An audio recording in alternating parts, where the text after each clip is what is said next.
I don't know what's happening here, but now the guards aren't even responding to me, just murdering a random dark elf in the streets of the starting tutorial village. This is fine.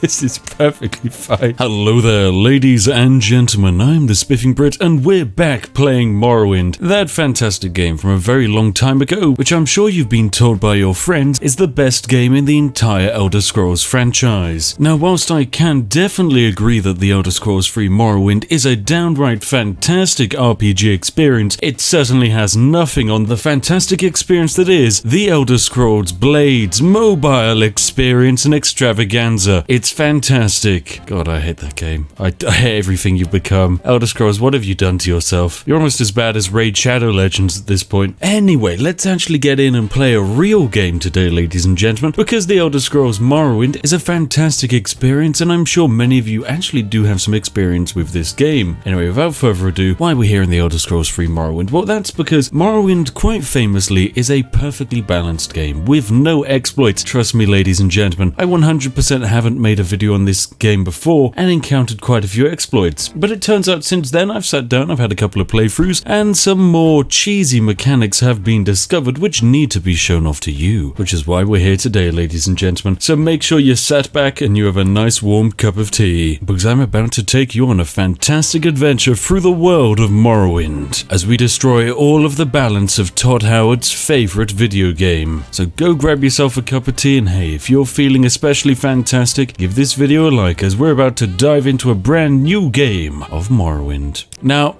this game is a smidge dated, I've got to be honest. It's got loud noises, it's got fantastic cutscenes with high quality, yes, I'm sure you understand all of this, and you have the ability to read at this pace as well. Anyway, let's just skip all of that mess, because we don't need it. Oh, lovely, some garbage voice acting from a man made of Play-Doh. Oh, and of course, the camera just locks on this torso piece here. Yes, it's going to be one of those games, ladies and gentlemen. It's a fever dream. Anyway, we need a name for our character. Now, we're not going to be playing entirely this character in today's video, because I'm going to have to actually bring back a couple of old favorites in order to show off all of the exploits I have collected for today. But for our first character of the day, we're going to be making Slippery Steve. Now, Slippery Steve is going to be a legendary thief of sorts who's going to be managing to successfully steal just about everything in the world. Oh, here comes a human man. Look at this. It's a peak human male. Wow. The mouth, it's so good, and the way his eyes close, it's even more beautiful. Anyway, right, goodbye, Geob, random Dark Elf prisoner dude. It's time for us to be released into the world of Tamriel. Is it Tamriel? No, it's the continent of Tamriel. It's the world of Morrowind. Oh my goodness. No, Morrowind. What have you done? This is not okay, Todd.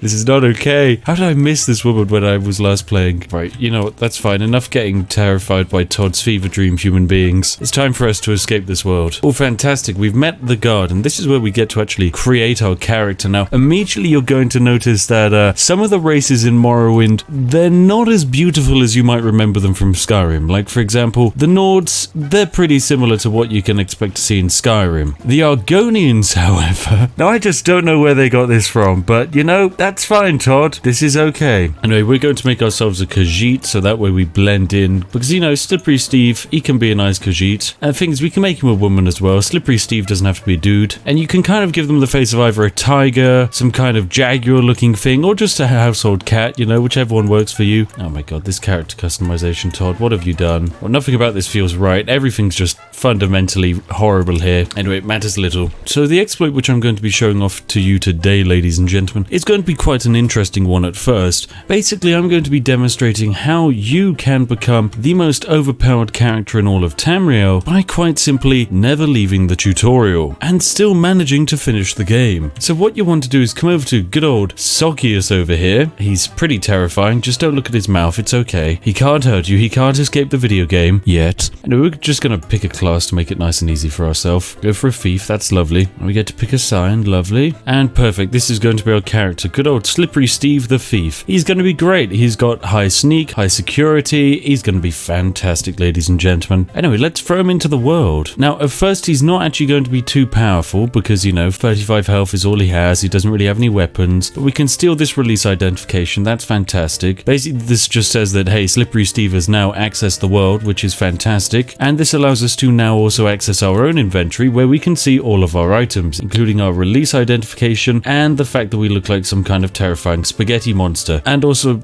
the way we walk. Just no. How? Todd, legs do not do that. No limb functions like that. Anyway, to first demonstrate this exploit, what we're going to do is demonstrate a classic thing which most people do in the tutorial area. They steal this limeware platter. Now, upon stealing it, the guard immediately runs over to try and take it from you, and if he gets to you, you will have that item taken away. However, if you then take that item and drop it on the floor right here, doesn't really matter where you put it, the guard will come over, say, "Stop what you're doing," and he's saying, "We'll let your actions go for now, but once you're released, stuff like that will get you arrested again. Goodbye." And we can just pick up the plate again. Now he doesn't have the plate and he doesn't want to steal it from us. So that's fantastic. Goodbye, my friend. Goodbye. I promise I'll never steal again. Winky face. Yes. Now, once you're outside of the next area in the tutorial, you actually unlock your map and there's a barrel in here which contains a ring of healing. Fantastic stuff. We'll just borrow that. Now, in the tutorial, you're meant to then go through this door here, meet up with a commander who's going to give you your first mission and send you out into the world. Now, if you do that, you technically finish the tutorial, and from that point on, if you do anything illegal, the guards are just going to murder you, arrest you, and fine you. This is where something unique actually happens in the game. Instead, you can completely bypass this section by just jumping against the wall over here until you glitch into the terrain. Then, once in the terrain, simply jump around this wall here, and oh my, we have entered the real world of Morrowind without finishing that tutorial at all. And now this naturally has some pretty unique perks. Most importantly, this guard over here won't actually mind too much if we go up to, say, this woman here, pull out a dagger, and then just stab her. Oh look, my crime's been reported. What are you doing? We'll let your actions go for now, but once you're released, stuff like that will get you arrested. Okay, I promise I won't do it again. Stabby. And you can just do it constantly until you murder this person. It's as easy as that, ladies and gentlemen. Oh my god, she's getting pretty well beaten up. But of course, the guards won't do anything about it because I'm not actually doing anything particularly wrong. Everything I'm doing it's pretty fair. Now, the guard is going to repeatedly tell us off for what we're doing, but he's not actually going to do anything about it. I am going to basically just be allowed complete free reign to bully this poor AI over and over again. For some reason, the guards have just given up completely. I don't know what's happening here, but now the guards aren't even responding to me just murdering a random dark elf in the streets of the starting tutorial village. This is fine. This is perfectly fine.